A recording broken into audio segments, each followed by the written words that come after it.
In this video, I would like to talk about the Tribunal Rules 2017. Then subsequently, the government came out Tribunal Rules 2020 also after a Supreme Court verdict. Okay, and what are the controversies? What are the issues associated with that? Okay, so the heading is Tribunal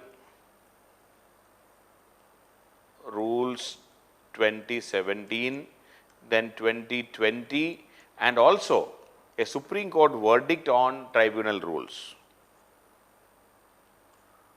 Supreme Court verdict on tribunal rules, this 2017. Okay. So, it's a controversial issue right now.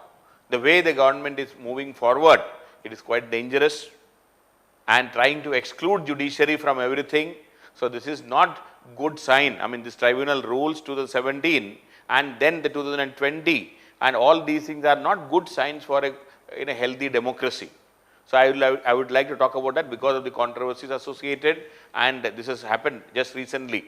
I mean, the 2020 rules were it came up in I think in February 2020. Okay. So, I will be talking about all those. So, in 2017, the Department of Revenue in 2017 under section 184 of the Finance Act 2017, okay, under section 184 of Finance Act 2017 notified the tribunal, appellate tribunal and other authorities rules 2017. Okay. So, tribunal,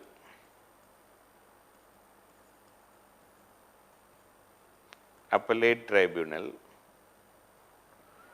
and other authorities rules.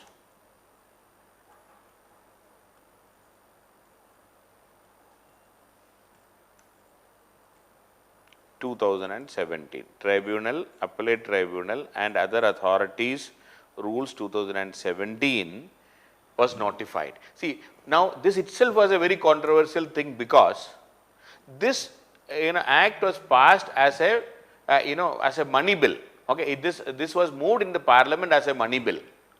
Please remember, it is money matters are involved in it, but it is not. It cannot be money bill. See, it was very clearly mentioned, and the constitution clearly says the speaker can declare a particular thing or a particular what you call bill as a money bill only if it has matter exclusively related to the financial matter, Article 110 of the Constitution.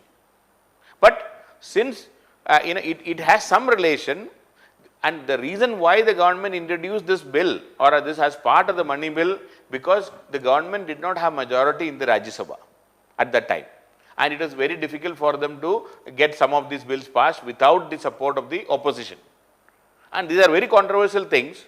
So, the government, to overcome or rather to avoid Rajya Sabha, they clubbed this also as part of a money bill, which was highly questionable, and this has been already challenged in the Supreme Court. Supreme Court has not given a verdict on this particular matter, the way it was passed, the way the amendments were made as part of a Finance Act 2017, as part of the money bill they passed it.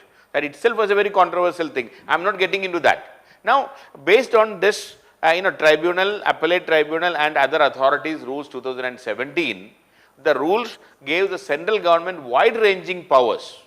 So, how come they came up with the rules? This is because of the money bill which was passed in 2017, and within that these provisions were also included which they were not supposed to. So, based on that Finance Act of 2017, this rules came out subsequently, and it talked about, it gave wide ranging powers. It gave wide ranging powers for appointment of the members of 19 tribunals at that time. Wide ranging powers to central government for as far as the appointment of the members are concerned and the service provision, their tenure and everything. 19 tribunals, and they amended all these laws, and the qualification of the persons who may be appointed, everything they changed. And this 2017 rules also merged, please do not forget, it merged, okay, this is a good step, there is no problem in that, merged many tribunals. This Finance Act of 2017 merged 8 tribunals according to the functional similarity. It merged 8 tribunals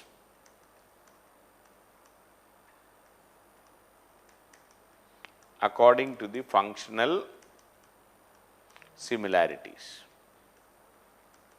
So, for example, the Employees Provident Fund Appellate Tribunal with Industrial Tribunal, Employees Provident Fund EPF Appellate Tribunal,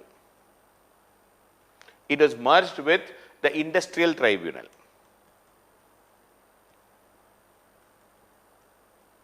So, too many tribunals were there. Then similarly, a Copyright Board with Intellectual Property Appellate Board, Copyright Board. I am just giving some example. Copyright Board with Intellectual Property Appellate Board.